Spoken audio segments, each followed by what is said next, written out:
नमस्कार, मैं त्रिपुरारी पांडे में मौजूद हूँ आज गौरीगंज में और मुलाकात हो गई है नेताजी से श्री राम लखन शुक्ला, जो कि फायर ब्रांड नेता हैं कांग्रेस से। आइए इनसे बात करते हैं। आपको पता है कि वीडियो वायरल हो रहा है तेजी के साथ, जो कि भाजपा के नेता हैं सुरेश पासी। उनके द्वारा टीका टिप्पणी किया गया है कि हमको मुसलमानों की आवश्यकता ही नहीं है, या जो भी है। आपने देखा होगा वीडियो में। आइए जो है नेताजी से बात करते हैं। सर, सुरेश पासी जी के द्वारा कहा जा रहा है कि हमको मुसलमानों की कोई जो है, और ना हम उनके यहाँ जाते हैं, ना ही मुलाकात करते हैं, सुख दुख में भी नहीं जाते हैं, और जो रिकॉर्ड करना हो आप जो है इसको कर लीजिए। सुरेश पासी जी अनर्गल बात कर रहे हैं। सुरेश पासी जी को मैं विधिवत जानता हूं। 10-11 के ब्लॉक प्रमुख के चुनाव में बहुजन समाज पार्टी मेया के यहीं नाक रगड़ रहे थे, और पूर्व जिला अध्यक्ष स्वर्गीय अनिल गौतम जी, जो तिलोई के प्रधान भी थे, वो लोग सभी लोग आकर मिल के किसी तरह टास से ब्लॉक प्रमुख बने हैं। और भाग्यवश 2 बार से ये जगदीशपुर विधानसभा के विधायक हुए हैं।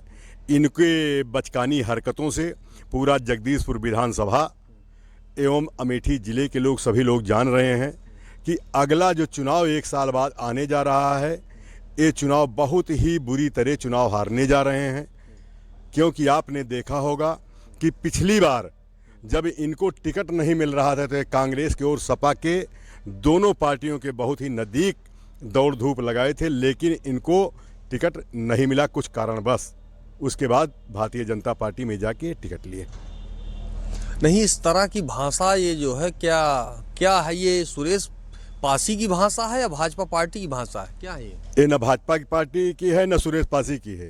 ये चुनाव बहुत बुरी तरह हार रहा है। न इसका कोई कद है, न राजनीति का कोई कद है इनका।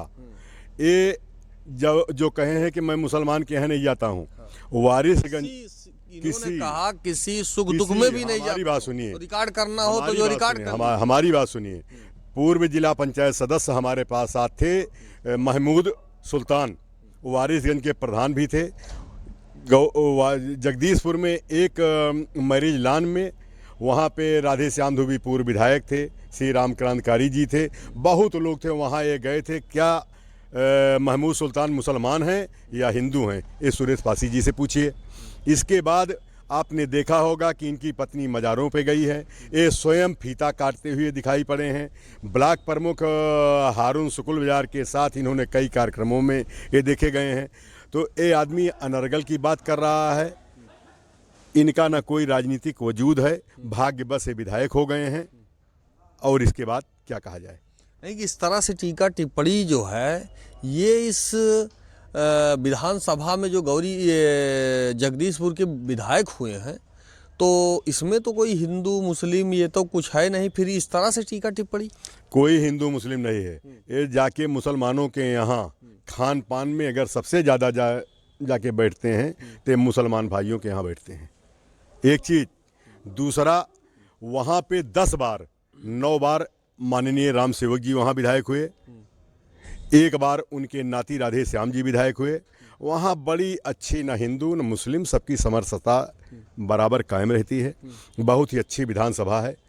आप देख रहे होंगे कि क्षेत्र में, ज़िले में आज हिंदू मुस्लिम के जवाब में ही हमारे माननीय सांसद जी 2.25 लाख वोट से जीते हैं। क्योंकि इनकी पूर्व की सांसद एवं पूर्व मंत्री के द्वारा अहंकार भरी भाषा का उपयोग किया जाता था। वही अहंकार आज जगदीशपुर विधानसभा में दिखाई पड़ रहा है। 1 साल बाद आप इनको देखेंगे तो या तो ये अपने घर में कैद रहेंगे या ये कहीं बाहर चले जाएंगे, जहाँ की जगदीशपुर तिलोई में भी कहीं नहीं दिखाई पड़ेंगे। इस तरह से भाषा ये लोग, ये क्या है? ये भाषा बहुत गलत है, राजनीति की भाषा नहीं है। नहीं, क्या है इसके पीछे? इसके पीछे ये आदमी सिर्फ बेमनस्ता फैलाना चाहता है कि मैं चुनाव जीत लूं, लेकिन इस तरह नहीं। यहाँ पे हिंदू मुस्लिम सभी लोग, ये राजीव गांधी जी का बनाया हुआ क्षेत्र है। राजीव गांधी जी ने इस क्षेत्र को संभाला है। यहाँ सुरेश पासी जैसे कितने लोग यहाँ घूमा टहला करते हैं। इनके बयान का कोई न कीमत है न तुक है। ये वही सुरेश पासी हैं, आपको याद होगा तो सांसद जी का पर्चा दाखिला हो रहा था तो जो है इनके द्वारा ही टिप्पणी किया गया था कि गुंडा माफिया यहाँ घूम रहे हैं वहाँ घूम रहे हैं और हम सोच रहे हैं कि अंदर जाएं, लेकिन हमको जो है अंदर नहीं जाने दिया जा रहा है। चलिए एक गुंडा माफिया बताओ, कौन गुंडा माफिया? अब इन्हीं के पार्टी में गुंडा माफिया होंगे तो गुंडा माफिया का नाम क्यों नहीं बताए कि गुंडा है इनके पार्टी में कौन, माफिया कौन इनकी पार्टी में है। और जब ये नहीं जाने पाए वहाँ तो उस समय मिनिस्टर भी थे। अब यही सोच लीजिए कि इनका क्या कद था। जब आदमी पर्चा दाखिला में इनके माननीय मंत्री जी इनका कोई कद नहीं जान रही थी, इनको प्रस्तावक समर्थक तक इनको अपने साथ नहीं रखी, तो इनका ना कोई कद है। वहाँ एसडीएम ने कहा कि मैं तुमको नहीं जानता हूँ। आज भी एसडीएम यहाँ मौके पे मौजूद हैं, हमारी ही सदर तहसील में एसडीएम है। तो इनका ना कोई कद है, ना पूर्व मंत्री पूर्व सांसद के निगाह में कोई कद था, न जगदीशपुर विधानसभा की निगाह में कोई इनका कद है, न ये कोई नेता है। आगे जगदीशपुर का चुनाव होगा तो अगर इस तरह की भाषा है तो फिर क्या हो सकता है? ये बहुत ही बुरी तरह चुनाव हारने जा रहे हैं, इसीलिए हिंदू मानसिकता के लिए की भाषा बोल रहे हैं। लेकिन यहाँ हिंदू मुस्लिम सब एक हैं। इनको ये लगा कि मैं पिछली बार राजगद्दी विधायक हुआ तो राजगद्दी पा गया था, अब की बार जब ये राजगद्दी नहीं पाए हैं तो इनको लग रहा है कि लाइए 6-7-8 महीने के लिए ही मंत्री बना दिए जाएं। हो सकता है माननीय योगी जी ये संज्ञान ले लें, लेकिन योगी जी भी इनके करतूत को जानते हैं, इनकी क्या हैसियत थी। जब ये चुनाव होगा, बुरी तरह हारेंगे, सरकार बदलेगी, तब इन लोगों को समझ में आएगा कि क्या हमने कौन सी करनी किया था, उसका मैं फल भुगत रहा हूँ। 11 तारीख को कांग्रेस पार्टी की तरफ से पता चल रहा है कुछ है। 11 तारीख को शहीद स्मारक स्थल काधू नाला पे एक मनरेगा बचाओ कार्यक्रम के तहत एक उपवास किया जा रहा है, जिसमें हमारे लोकप्रिय सांसद आदरणीय श्री किशोरीलाल शर्मा जी वहाँ 12 बजे पहुंचकर शरीक होंगे और उपवास में वो भी शामिल होंगे। हम लोगों की मांगें जो हैं कि कम से कम न्यूनतम नरेगा की 400 मजदूरी की जाए और मजदूरों के काम के लिए उनका एक मानक तय हो कि 100 दिन की जो मजदूरी थी वो 100 दिन की हो गई थी, वो उसको माना जाए। इसलिए हम लोग कल 12 बजे शहीद स्मारक स्थल काधू नाला पे मनरेगा बचाओ के अभियान के तहत 12 बजे उपवास पर बैठेंगे। धन्यवाद। चैनल के माध्यम जो श्रोता देख रहे हैं उनके लिए आपको जो है क्या है? हमारे जो भी श्रोता बंधु हैं, हमारे पत्रकार भाई हैं, सभी को मैं अपनी तरफ से नव वर्ष की बहुत बहुत बधाई देना चाहता हूं। और सभी लोग हमारे इस ज़िले में मिलजुल के रहें, अपने अच्छे व्यवहार और अपनी अच्छी उससे हमारी इस अमेठी की कर्मभूमि को अच्छी तरह से संजोएं संवारें, यही मेरी कामना है। जय हिंद। आगामी गौरीगंज में जो चुनाव होने वाला है इसके लिए आपका कुछ है? जो चुनाव होने वाला है, अभी तो 1 साल चुनाव है। हाँ। और चुनाव की बात रह गई तो चुनाव में नहीं क्या है, कहीं से कुछ जानकारी हुआ कि कुछ क्या होगा आगे? इस चुनाव के लिए आप 27 के बारे में पूछ रहे हैं, आप 27 बारे में पूछ रहे हैं। 27 में यहाँ बहुत लोग, बड़े कर्मठ लोग हैं, बहुत लोग हैं। यह शीर्ष नेतृत्व का काम है कि किसको समझते हैं, किसको जो उनकी निगाह में आएगा उसकी तरफ वो इशारा करेंगे, जिसको टिकट देंगे उसकी तरफ समस्त हमारे कांग्रेसी इकट्ठा होकर उसको जिताएंगे। यही है।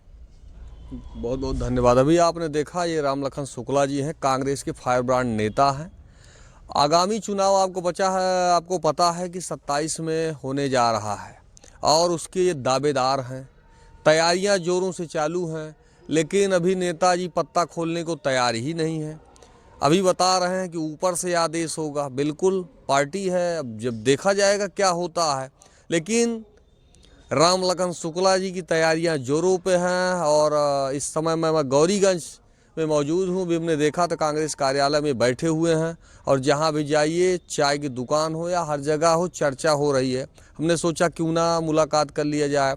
लाइए कुछ सवाल पूछ लेते हैं। सर, चाय की दुकान पर जो है चर्चा हो रही है उस जी बताएं। क्या चर्चा हो रही है? यही चर्चा हो रही है कि आगामी चुनाव को लेकर के 27 को शुक्ला जी तेजी के साथ उनके द्वारा कार्य किया जा रहा है, क्या है ये? हमारे सभी जितने कांग्रेस के लोग हैं सब काम कर रहे हैं, वर्कर हैं, हर आदमी जुटा है।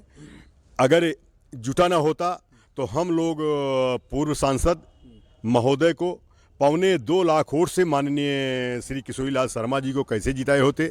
तो अब कांग्रेस यहाँ जाग चुकी है। कांग्रेस का एक एक कार्यकर्ता चाय की दुकान पे, गाँव में, पगडंडियों पर, खेतों पर, हर जगह काम कर रहा है।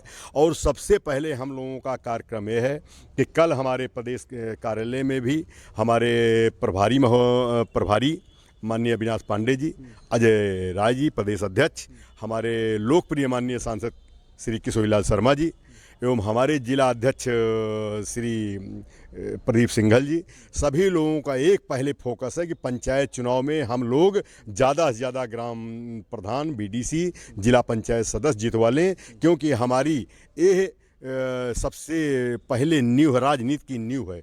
जो आदमी मेहनत कर रहा है, ज़्यादा हम लोग पहले सोच रहे हैं कि ज़्यादा से ज़्यादा पंचायत पे फोकस करें। पंचायत में हम लोग प्रधान, बीडीसी, जिला पंचायत अपना जिता लें, उसके बाद फिर विधानसभा का नंबर आएगा। जीरो ग्राउंड से काम हो रहा है। अभी आपको पता है कि इससे पहले यहाँ सांसद थी स्मृति ईरानी, कोई बोलने को तैयार ही नहीं था, क्योंकि सबको पता था कब क्या स्टार्ट हो जाए, कुछ जो है ये लोगों को पता ही नहीं था। और जब जनता से पूछा जाता था तो सवाल भी और जवाब भी जो मिलता था वो इधर उधर आता था। और चमत्कार हो गया, यहाँ से सांसद हो गए किशोरीलाल शर्मा जी। ठीक जी, 2 लाख वोट से जीते, 2 लाख वोटों से जीते। यही जनता बोलने को तैयार ही नहीं थी और चमत्कार हुआ। उसी प्रकार से श्री राम लखन शुक्ला जी के द्वारा जमीनी स्तर पर लोगों से मुलाकात किया जा रहा है और कार्य किया जा रहा है। तो जाहिर सी बात है कि जो ज़मीन से जुड़ा होगा, जनता से मिलता होगा, गौरीगंज में अब आगे 27 में क्या होगा, चमत्कार होगा या कुछ जो भी होगा, फिलहाल जोरदार इनके द्वारा कार्य किया जा रहा है। फिलहाल मैं त्रिपुरारी पांडे, NDTV लाइव, अमेठी से। सुरेश पासी जी मस्जिद पर आते कि नहीं जाते हैं? नहीं जाते, कभी नहीं जाते। मस्जिद पर नहीं आते आप? ना गए हैं ना जाएंगे। वोट मांगने? वोट मांगने भी नहीं जाते। मुसलमानों से आपकी वोट जरूरत है? जीने मरने में भी नहीं जाते, दुख सुख में भी नहीं जाते। बिल्कुल बिल्कुल क्लियर है, मतलब आपको कैमरे में बोल रहे हैं। आपको मुसलमानों की वोट की जरूरत नहीं? नहीं जरूरत।